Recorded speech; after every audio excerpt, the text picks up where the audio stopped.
Just visit the new CalgaryHerald.com with more of everything worth knowing.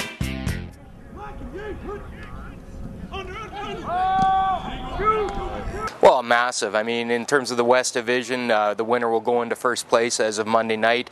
In terms of the rivalry, I mean, Calgary-Edmonton is always huge. And in terms of what happened last month at Commonwealth Stadium when Edmonton, Ricky Ray once again found a way to sink a knife into the Stampeders back late in the game, and Edmonton pulled out an unlikely victory. So, yeah, a lot of stuff kind of lined up for this afternoon at McMahon Stadium. Injuries still playing a big role in the Stampeders' look this week.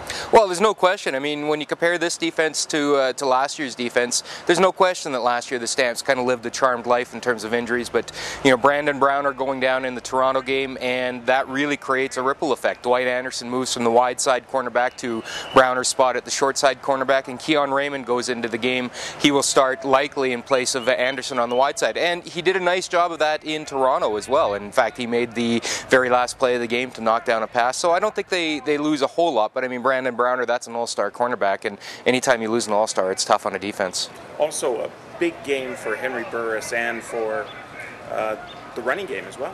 Yeah, Joffrey Reynolds put together another 100-yard running game, and you know, that slow start that kind of plagued him at the beginning of the season seems to be ancient history. And Henry Burris, again, you know, not the greatest statistical game, had a pick in Toronto, and you know, won't be a thing of beauty to look at, but at the end of the day, he found a way to get it done in the second half, and that's what the Stamps need out of their offense. In fact, they did it in Edmonton as well. They scored a late touchdown. It's just the defense couldn't get the job done, but the offense has found a way in the fourth quarter. Now it's just up to the defense to make sure they don't have to find a way in the fourth quarter.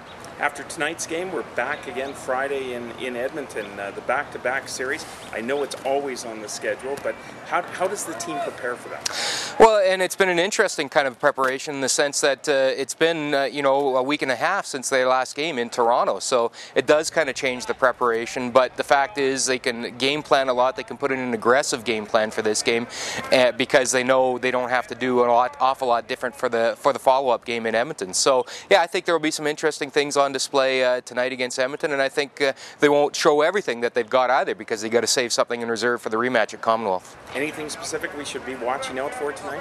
Ricky Ray has got a history of just absolutely doing some mean and nasty things to the Calgary Stampeders over the year. He just, when the game's on the line and Ricky Ray has the ball in his hands, just watch out. So I think basically the key to the game is the Stampeders have to make sure they're up by 9 in that last minute, because if Ricky Ray has a chance and they're 8 down, I think they'll find a way. That's always been the way. But yeah, Ricky Ray against the Calgary secondary, that's always going to be the matchup. I mean, Ricky Ray has played great over the years against the Stampeders. There's no two ways about it. And I think that's going to be the battle to watch, Ricky Ray against the Calgary secondary.